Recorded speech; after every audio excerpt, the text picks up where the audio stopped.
पुणे जिल्ह्यातील मावळ तालुक्यात वसलेला किल्ले तिकोना. आपल्या त्रिकोणी आकारामुळे तिकोना या नावाने ओळखला जातो. इसवी सन 1657 मध्ये छत्रपती शिवाजी महाराजांनी हा किल्ला स्वराज्यात सामील केला. समुद्र सपाटीपासून सुमारे 3500 फूट उंचीवर असलेला हा किल्ला पावना खोऱ्यावर लक्ष ठेवण्यासाठी महत्त्वाचा मानला जात असे. इतिहास, निसर्ग आणि साहस यांचा सुंदर मिलाफ असलेला हा गड प्रत्येक ट्रेकरच्या मनात खास स्थान ठेवतो. गडाच्या माथ्यावरून पवना धरण, किल्ले तुंग, किल्ले लोहगड, किल्ले विसापूर यांचे मनमोहक दर्शन घडते. तर आज मी आलोय तिकोना किल्ल्यावरती, तिकोना ट्रेकसाठी. मी जस्ट आता 5 मिनिटं झाली ट्रेकची सुरुवात केली. दुपारचे 2 वाजले, कडकडीत ऊन आहे. काय अवस्था होत आहे बघू. तिकोना पेठ गावातून सुरू होणारी चढाई सुरुवातीला सोपी वाटते, पण जसजसे वर जातात तसे दगडी पायऱ्या आणि चढ आपली परीक्षा घेतात.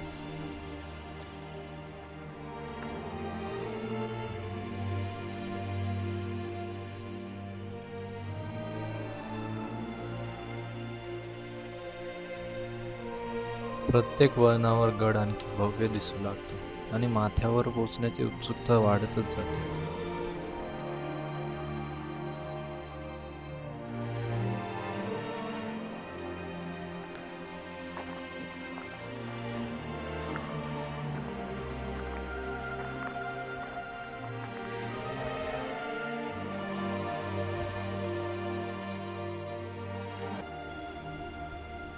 गडाचे पहिले प्रवेशद्वार आणि त्या प्रवेशद्वारातून आत गेल्यावर होणारी इतिहासाची जाणीव आपण शब्दात सांगू नाही शकत.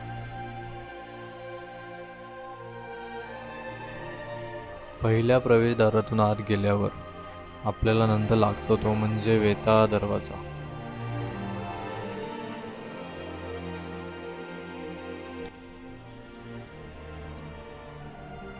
वेताळ दरवाजा सोडून थोडं पुढे गेल्यावर आपल्याला मारुतीरायांचं दर्शन घडतं.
तर हा चुन्याचा घाणा आहे.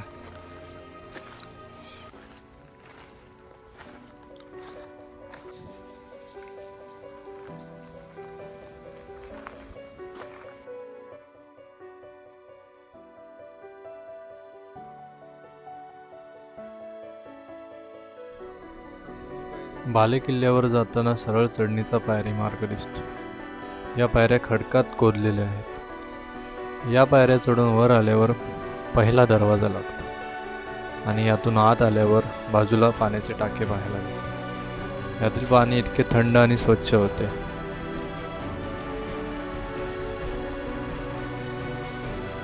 पहिल्या दरवाजातून दुसऱ्या दरवाजापर्यंतची वाट तर उभ्या गात्रात खोदलेली आहे. त्यानंतर आपल्याला वरती आल्यानंतर मोकळे पटांगण पाहायला भेटते आणि इथून आपला वरचा प्रवास चालू आहे. पुढे आल्यानंतर वितंडेश्वर महादेव मंदिर पाहायला भेटतं.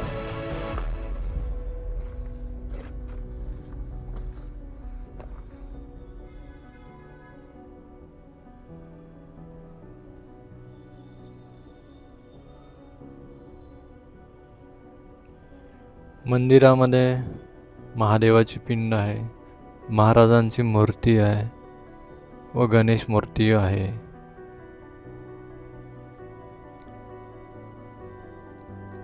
याच बाजूला धान्याची कोठारे आणि बांधकामाचे अवशेष आहेत.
तिकोना किल्ल्याची ही सफर इथे संपते, पण या गडाच्या आठवणी कायम मनात राहतील. जर तुम्हालाही इतिहास, निसर्ग आणि ट्रेकिंगची आवड असेल तर तिकोना किल्ला नक्की अनुभवा. व्हिडिओ आवडला असेल तर लाईक, शेअर आणि सबस्क्राईब करायला विसरू नका. पुन्हा भेटूया सह्याद्रीतील अशाच एका नव्या गडावर. तोपर्यंत जय जिजाऊ, जय शिवराय.